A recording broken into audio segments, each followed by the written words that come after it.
विद्यार्थी मित्रांनो, तुम्हाला सगळ्यांना माहिती आहे की आपले जे भूगोलाचे 8 युनिट आहेत, तुमच्या सगळ्यांकडे बुक आहे, सिलेबस आहे. त्याच्यामुळे तुम्हाला नेमका आपला भूगोलाचा सिलेबस कोणता आहे हे लक्षात आलं असेलच. तर साधारणतः पहिलं जे युनिट आपलं भूगोलाचं आहे त्याच्यात प्लॅनिंग अँड इव्हॅल्युएशन.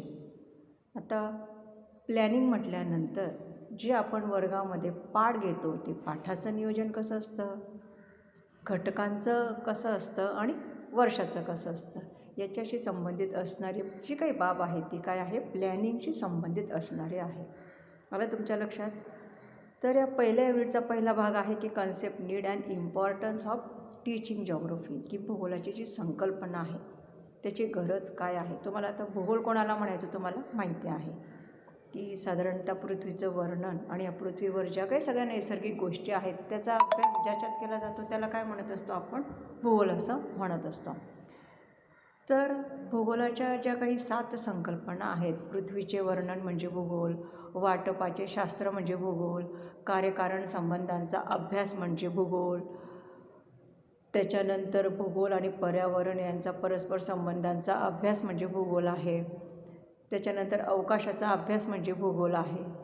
तर ह्या ज्या काही सगळ्या कन्सेप्ट आहेत, ह्या 7ही कन्सेप्ट काय सांगणाऱ्या आहेत, तर भूगोल कोणाला म्हणायचं असं सांगणाऱ्या आहेत. आता भूगोल का शिकतो? तुम्हाला सगळ्यांना माहिती आहे की सकाळी उठल्यापासून रात्री झोपेपर्यंत आपला सगळ्यांचा प्रत्यक्षरित्या कोणाशी संबंध येत असतो, भूगोलाशी संबंध येत असतो. सध्या आपण हिवाळा ऋतू जरी सुरू असला तरी पाऊस पडतो आहे म्हणून आपण गमतीने सहज म्हणतो का हिवसाळा आहे की काय. तर हा जो सगळा भाग आहे तो कोणाशी निगडीत आहे, भूगोलाशी निगडीत आहे. भूगोलाचं ज्ञान जर आपल्याला असेल तर होणाऱ्या नैसर्गिक बदलांची जाणीव आहे ती आपल्याला वेळोवेळी होत असते आणि म्हणून भूगोल शिकला पाहिजे. त्याचबरोबर ज्या काही वेगवेगळ्या स्किल्स आहेत त्या डेव्हलप होण्यासाठी सुद्धा कशाची गरज आहे, भूगोल शिकण्याची गरज आहे. तर हा कन्सेप्ट, नीड आणि इम्पॉर्टन्स जो भाग आहे तो या दृष्टिकोनातून अभ्यासायचा आहे. पहिली गोष्ट म्हणजे 7 कन्सेप्ट कुठल्या आहेत भूगोलाच्या, म्हणजे फॉर एक्झाम्पल पृथ्वीचे वर्णन म्हणजे भूगोल. तुमच्या सगळ्यांकडे बुक आहे त्याच्यामुळे तुम्हाला या सगळ्या कन्सेप्ट कोणत्या ते माहिती असेलच. त्याच्यानंतर ॲन्युअल प्लॅन, युनिट प्लॅन आणि लेसन प्लॅन. ऑलरेडी तुम्ही वर्गामध्ये जाऊन काय केलेलं आहे, पाठ घेतलेले आहेत. हे पाठ घेत असताना मी तुम्हाला वर्गामध्ये पाठ कसा घ्यायचा ह्या गोष्टी सांगितल्या होत्या. तर हर्बर्टने जी काही पाठांची पंचपदे सांगितलेली आहे त्या पायऱ्यानुसार तुम्ही काय करत असता, 30 मिनिटाचा पाठ घेत असतात. ह्या ज्या पायऱ्या आहेत त्या कशाशी निगडीत आहेत, मायक्रो टीचिंगमध्ये तुम्ही जे वेगवेगळे स्किल्स शिकलेले आहेत ते बेस त्या पायऱ्या आहेत आणि त्या पायऱ्यांच्याद्वारे तुम्ही अध्यापनाचं काम आतापर्यंत पाठांतर्गत केलेलं आहे. तर ते काय आहे, लेसन प्लॅनिंग. त्याचबरोबर युनिट प्लॅन कोणाला म्हणायचं, तर भूगोल म्हटल्यानंतर काही घटक सारखे असतात. जसं की आता समजा पृथ्वीचं परिवलन, पृथ्वीचं परिभ्रमण, ऋतूंची निर्मिती, हे जे काही 3 घटक आहेत हे 3ही घटक कसे आहेत, एकमेकांशी संबंधित असणारे आहेत. पृथ्वीचं परिवलन आपण कोणाला म्हणतो, पृथ्वी स्वतः भोवती पश्चिमेकडून पूर्वेकडे स्वतःच्या आसाभोवती फिरते त्याला आपण पृथ्वीचे परिवलन असे म्हणतो. पृथ्वी स्वतःभोवती फिरता फिरता जेव्हा सूर्याभोवती प्रदक्षिणा घालते, परिभ्रमण करते, त्याला आपण म्हणतो पृथ्वीचं परिभ्रमण. आणि या पृथ्वीच्या परिभ्रमणामुळे काय होतं, ऋतूंची निर्मिती होते. तर जेव्हा हे जे लिंकिंग घटक असतात ते जेव्हा एकत्रितरित्या शिकवले जातात आणि त्याचं जे आपण प्लॅनिंग करतो त्याला काय म्हणायचं आहे, घटक नियोजन, किंवा इंग्रजीमध्ये तर आपण युनिट प्लॅन असं म्हणत असतो.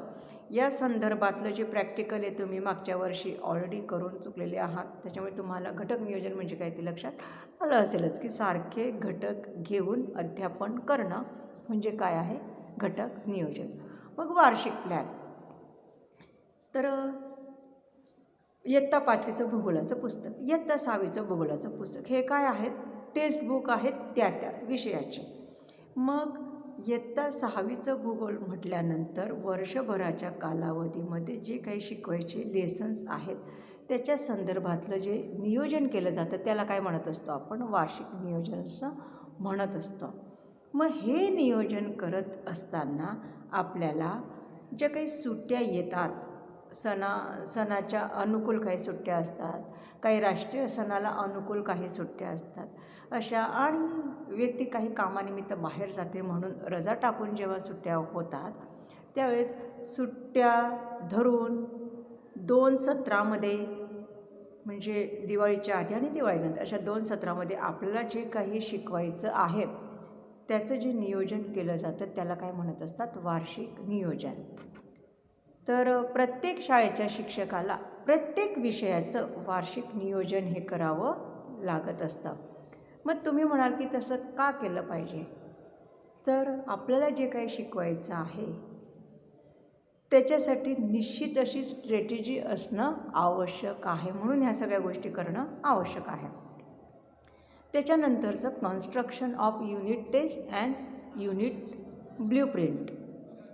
आता आपण वर्गामध्ये शिकवतो, वर्गामध्ये शिकवल्यानंतर आपण वर्गामध्ये लेसन शिकवतो, धडे शिकवतो, युनिट प्लॅन अनुरूप पण आपण शिकवतो, हे नियोजन करतो आणि प्रत्यक्ष त्याची कार्यवाही करतो.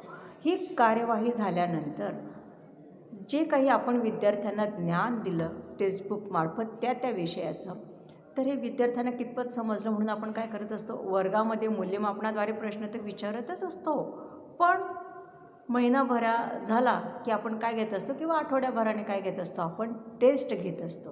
मग त्याला काय म्हणत असतात? युनिट टेस्ट असं म्हणत असतात.